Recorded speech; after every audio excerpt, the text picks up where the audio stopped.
System पार देंगे। ঈদের সকাল, ঘুম থেকে উঠে সবার আগে যে কাজটা ছিল সেটা হচ্ছে ভালোভাবে ব্রাশ করা। ব্রাশ করতে থাকো। অনেকক্ষণ যাবৎ ব্রাশ করার পর রেডি হয়ে ফ্রেশ হয়ে আমরা বাহির হলাম ঈদের নামাজ পড়ার জন্য। চলো ঈদ মোবারক। सिस्टम पार देंगे। প্রতি বছরের মতো এবারও আমাদের ঈদগাহটা খুব সুন্দরভাবে সাজানো হয়েছে আর পুরো এলাকার সব মানুষ আমাদের ঈদগাহে নামাজ পড়ার জন্য আসে।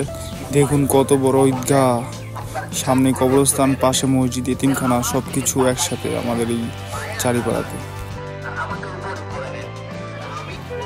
আমরা এখন ঈদের নামাজ শেষ করে আসলাম। এখন আমরা যাব হাম্বা মসজিদের কাছে। আর এই হাম্বা মসজিদে ঈদের নির্বাচনের ডক্টর মোবারক হোসেন কল দেয়নি, কারণ সবাই জানে যে হাম্বা মসজিদ ভোট দিতে যাবে না, এই কারণে তার কাছে কল দেয়নি এবং এই কারণে সে খুবই আপসেট। সে বলতেছে যে ওই মোবারককে সে ভোট দিবে না। তাই কেন কল দেওয়া হয়নি? সে কিন্তু ভোটার, সে জাল ভোটও দিছে এর আগে। হ্যাঁ, সে জাল ভোটও দিছে কিন্তু তাকে কল দেওয়া হয় নাই। কিন্তু প্রতি বছর শেখ হাসিনা সরকার থাকতে ওকে কল দিত, এবার আর কল দেওয়া হয় নাই, সে দুঃখিত।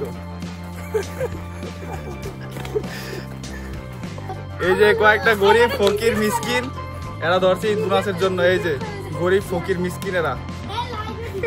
হ্যাঁ বলো। হ্যাঁ কও। হ্যাঁ কও।